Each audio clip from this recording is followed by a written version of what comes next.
Khairia Online TV, kisima cha maarifa na burudani. Assalamu alaikum wa rahmatullahi wa barakatuh. Nahmaduka ya man awdah lana subla al-hidayah wa azahta an basairina al-ghishawa wa nusalli wa nusallim ala man arsaltahu shahidan wa mubashiran wa nadhira wa da'iyan ila Allah bi'idnihi wa sirajan munira wa ala alihi wa ashabihi alladhina hajaru al-awtana yabtaghuna min Allah fadlan wa ridwanan, amma ba'd. Ama baada ya maamkizi mema yatoka kwa Allah subhanahu wa ta'ala, tunamshukuru Mwenyezi Mungu kuweza kufika kwenye hadhara hii, na itoshe kutokurudia tena viongozi ambao wametajwa hapa, mashekhe, viongozi wa baraza, viongozi wa serikali, wazazi wa kike na wa kiume, wanafunzi. Itoshe kwa taarifa iliyopita, lakini pia kwa upendeleo niweze kumtaja ndugu yangu Sheikh Uthman bin Sheikh Shaban bin Muhammad Hariri. Huyu ni mtoto wa shekhe wetu, shekhe wa mashekhe wetu. Sisi hatukusoma kwake, ila tumesoma kwake kupitia wanafunzi wake, kwa sababu elimu tuliyoichukua tumeichukua katika ndimi za wanafunzi wake. Kwa hiyo tumesoma kwake, na kama ilivyoelezwa, muda umekwenda, inatakiwa saa 3:30 nifike kwenye ofisi ya basi ile ambayo nitaondoka. Kwa inshallah nitazungumza machache. Nikiingia kwenye risala, kwanza nitoe pongezi kubwa kwa viongozi ambao wamesimamia harakati za kuweza kujenga madarasa ambayo nimeifanyia uzinduzi leo, japokuwa ilikuwa inaendelea na harakati zake, lakini nimeifanyia uzinduzi leo. Pongezi ambayo ninaitoa, kitu kilichofanyika katika kujenga madarasa hii, umefanyika Uislamu wa hali ya juu, kwa sababu Uislamu, ukisoma mifumo ya Uislamu, ukisoma harakati za Bwana Mtume Muhammad sallallahu alaihi wasallam, ilikuwa ni harakati za kuwahimiza wale anaowaongoza maswahaba kuweza kujitolea kabla ya kumtafuta mtu mwingine alikuwa nje ya harakati zile. Kwa hiyo tunapokuwa tuko katika maeneo, lazima tuonyeshe harakati zetu, kwa sababu Mwenyezi Mungu subhanahu wa ta'ala anatuambia faliyunfiq dhu sa'atin min sa'atihi, atoe mwenye uwezo kutokana na uwezo wake. Maneno haya yako mbali na Waislamu wengi.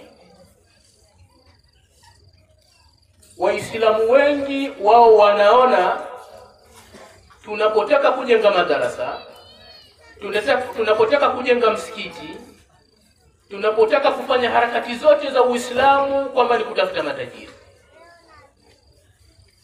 Hatujui kwamba madarasa hili ambayo inatakiwa kujengwa, yoyote Muislamu anatakiwa achangie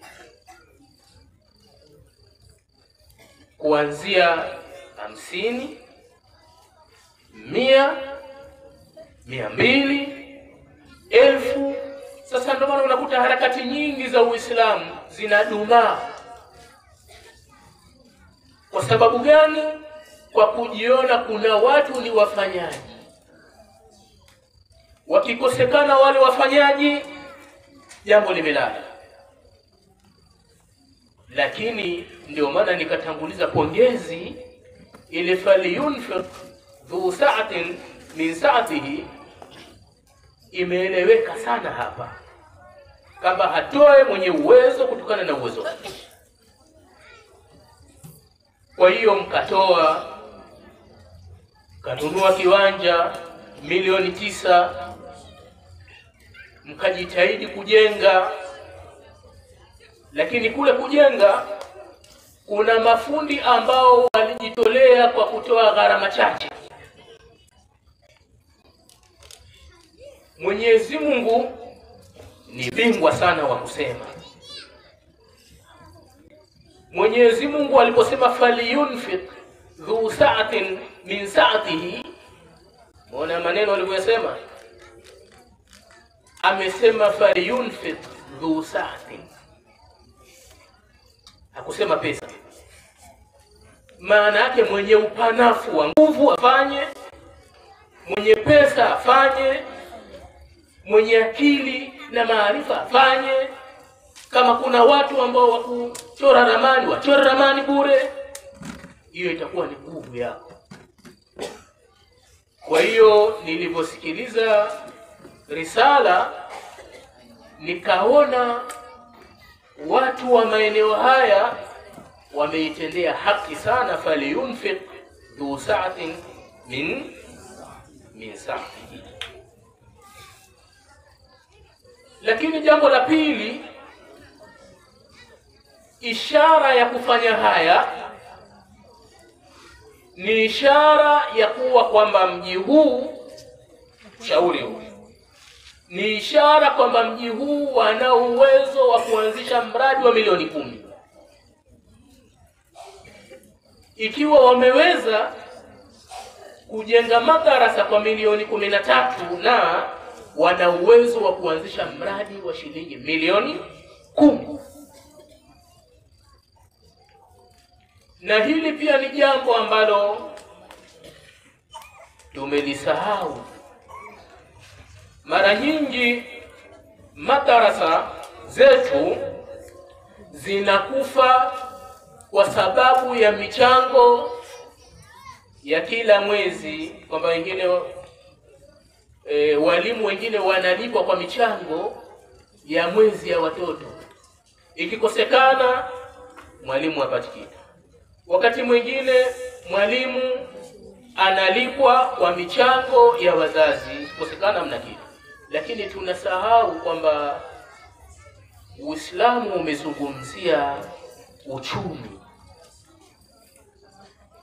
Hakuna watu ambao wamezungumzia uchumi vizuri kumshinda Allah subhanahu wa ta'ala. Na ulama wa Kiislamu wameuzungumzia uchumi katika daraja ya juu sana. Ukisoma fiqhul muamalat utakuta babul bay', milango ya biashara, utakuta milango ya kukopa. ambao kukopa kule katika Uislamu kumewekwa kukopa ni ibada na kuna masharti yake. Hivi vyote vimewekwa. Ukikuta ndani ya Uislamu utakuta kuna mudharaba, kuna mudharaa. Hii zote ni uchumi. Lakini sisi tukisoma ulumul fiqh tunasoma kama tuona ni kwa ajili ya kwenda kuswali. Lakini haya inatakiwa tuweze kuyatumia kama sisi viongozi kuweza kuwaelimisha watu ili waweze kuwekeza katika masala ya kiuchumi ambayo tutawaonyesha jinsi gani uchumi wa Kiislamu inatakiwa unasimamishwa. Biashara vipi? Kukopa vipi? Kuna muzaraa. Neno muzaraa limezungumza sana kwenye fiqh. Nini maana muzaraa? Muzaraa, Uislamu unafahamu kwamba kuna watu wa aina mbili katika Uislamu. Kuna watu wenye uwezo wa kifedha lakini hawana uwezo hizo fedha kuzizalisha. Wakaika ile kitu kinaitwa mudharaba. Huu mudharaba anatafutwa mtu mwenye uwezo wa kuitumikia ile fedha kuizalisha, alafu wanachanganya maarifa. Huyo ana fedha, huyo ana maarifa ya kuzalisha, wanachanganya pale, alafu wanaandikishiana mikataba, alafu anapewa pesa yule ambaye ana uwezo huo wa kuzalisha. Alafu mwisho wa yote faida ile inakuwa kwao baina ya watu wawili. Huyu atumia nguvu zake, huyu atumia fedha. Maana ni mitaji miwili hiyo. Lakini nini maana muzara? Muzara inawezekana tuna mashamba makubwa lakini hatuna nguvu ya kuweza kuzalisha. Kwa hiyo unamtafuta mtu mwenye uwezo wa kuweza kulima na kwenda pale na share.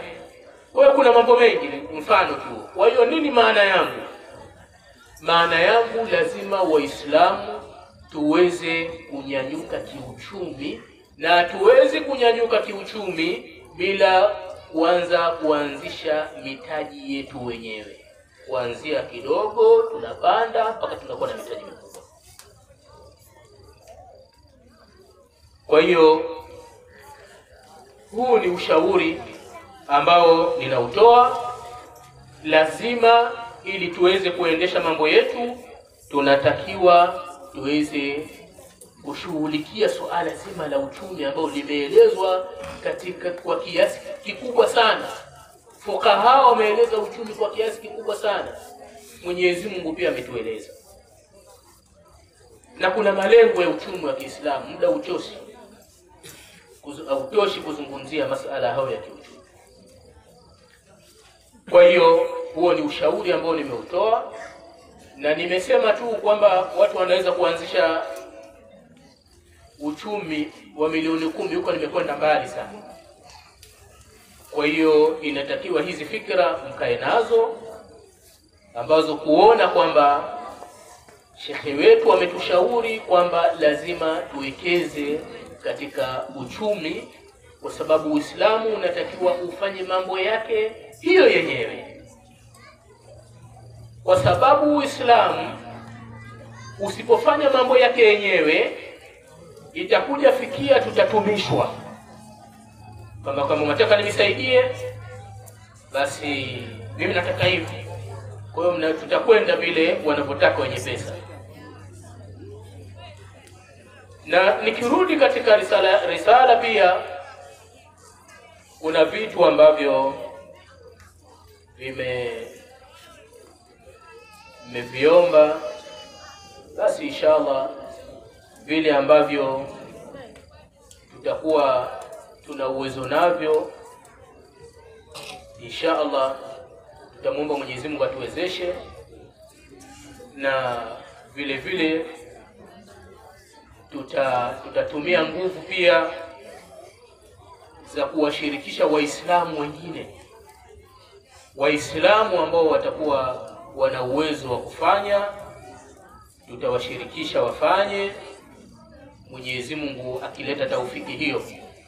Na hali ambayo tutakuwa tuna uwezo sisi wa kuyasaidia, basi tutasaidia. Sasa kumetajwa vitabu, kumetajwa masahafu, kumetajwa watu wanataka kupanua, kuweka fensi. Tunarudi kule kule, faliyunfiq dhu sa'atin min sa'ati. Kwa hiyo kwa uwezo ambao tutakuwa nao sisi wa kuweza kufanya hilo la kufanya, tutaweza kufanya. La mwisho, pongezi la mwisho, nilikuwa kwenye pongezi la kuwapongeza watu kwenye suala zima la ujenzi wa madarasa, msikiti. Kwa hiyo hile imeleta picha kwamba ukiingia hapa unajua huu ni mji wa nani? Ni mji wa Waislamu, kwa ishara hizi ambazo tunaziona.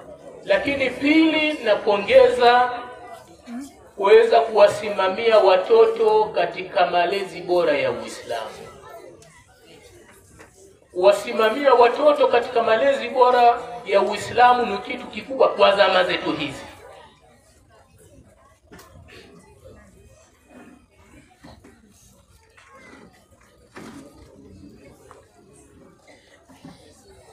Zama zetu hizi, siku moja tulikuwa tunatembelea madarasa zetu. Mwaka huu tumetembelea madarasa 145 za Waislamu, na nyingine tulishindwa kuzifikia kutokana na sababu ambazo hazikuwa kwenye uwezo wetu, lakini tulizozifikia ni madarasa 145. Lakini tulifika sehemu moja wanaita ile Pangani. Kuna mzee mmoja akaomba maiki akasema kwa Jibwa, watu wa Pwani akatumia lugha ya Pwani, jamani, kwa Jibwa. Ndio maana kwa Jibwa. Kwa Jibwa. Yaani kuna watu waja. Kwa hiyo mwenye tabati ada aishike, kwa sababu kwa Jibwa. Yaani mwenye tabati ada yake aishike vizuri, maana yake kwa Jibwa. Yaani kwaja watu ambao kuja kuchafua Uislamu. Kwa hiyo kama una elimu yako ambayo umepewa, ishike vizuri. Kwa hiyo mkisimamia vijana vizuri katika Uislamu, watashindwa wale maadui wa Uislamu kuja kuwapoteza. Inatakiwa mfahamu kuna ile ad-da'watu yahudiyya. Kuna dawa za Kiyahudi ambazo dawa hizo mpaka Mtume sallallahu alaihi wasallam alikwenda kupewa dawa aache Uislamu wake ingie kwenye Uyahudi. Kuna mmoja alitoka akamfuata Mtume akamwambia, mal huda illa ma nahnu ilayhi au ma nahnu alayhi. Mal huda illa ma nahnu alayhi, hakuna uongofu ila ni ule ambao tunao sisi. Ambiwa Mtume huyo, lakini ambiwa na nani? Ambiwa na Yahudi. Akafuatwa na Mnaswara akaambiwa hivyo hivyo. Hebu angalia, Mtume apewa dawa aingie kwenye Uyahudi, lakini angalia majibu. Mwenyezi Mungu asema, waqalu kunu hudan au naswara tahtadu bal millata Ibrahima hanifa wama kana minal mushrikin. Mwenyezi Mungu akawajibu wale ambao ni Mayahudi ambao walimwambia Mtume hakuna uongofu, hakuna salama ila ni ile dini ambayo tunaosisi ya Uyahudi. Sasa fikra zile na Uyahudi hule ambao dawa zile ambazo wamepewa Mtume sallallahu alaihi wasallam na usiokuwa Waislamu, dawa ile inaendelea. Sasa kuna fikra nyingi za Kiyahudi, alafu fikra nyingine utakuta zaleta na watu waliovaa picha ya Uislamu lakini sio Waislamu. Kwa hiyo sasa, kwa kusimamia vijana hawa kuweza kusoma dini ya Mwenyezi Mungu ni kitu kikubwa sana. Lakini pamoja na hivyo, na wazazi nao pia wanasoma dini ya Mwenyezi Mungu. Kwa hiyo nashukuru Sheikh amenipa kimemo cha kuonesha dakika zimeisha, kwa sababu wajua sisi bwana ni walimu, na mwalimu ana maana mengi, kwa sababu watu tumewazungumza ndio tumewasomesha kila siku. Kwa hiyo sija kawa anakuja tu. Kwa inshallah, kwa machache haya niweze tu kumwomba Mwenyezi Mungu amipe ufahamu mzuri wale wanaosoma, lakini inshallah nitatoa tu zawadi ndogo ya ijaza ya wale ambao wanaosoma dini. Wale ambao wanaosoma dini, ukitaka kutwali wewe unaosoma dini, si husu nani, kama ukijiona wewe wasoma dini, basi kabla ya kuanza kufanya mutala wako mswalie Mtume sallallahu alaihi wasallam kwa idadi utakayoiona mwenyewe inafaa, alafu soma sabbih isma rabbikal a'la alladhi khalaqa fasawwa walladhi qaddara fahada, alafu walladhi akhraja al-mar'a. Ukishafika hapo nakuja sanuqri'uka fala tansa, sanuqri'uka fala tansa, sanuqri'uka fala tansa, sanuqri'uka fala tansa, sanuqri'uka fala tansa, sanuqri'uka fala tansa, sanuqri'uka fala tansa mara saba. Wala usimalize. Ukishamaliza hapo, fungua kitabu chako, fanya mutala. Faida yake utakachokihifadhi utokisahau. Faida yake utakachokihifadhi utokisahau. Lakini pamoja na kuishi katika miko ya Uislamu. Wassalamu alaikum wa rahmatullahi wa barakatuh.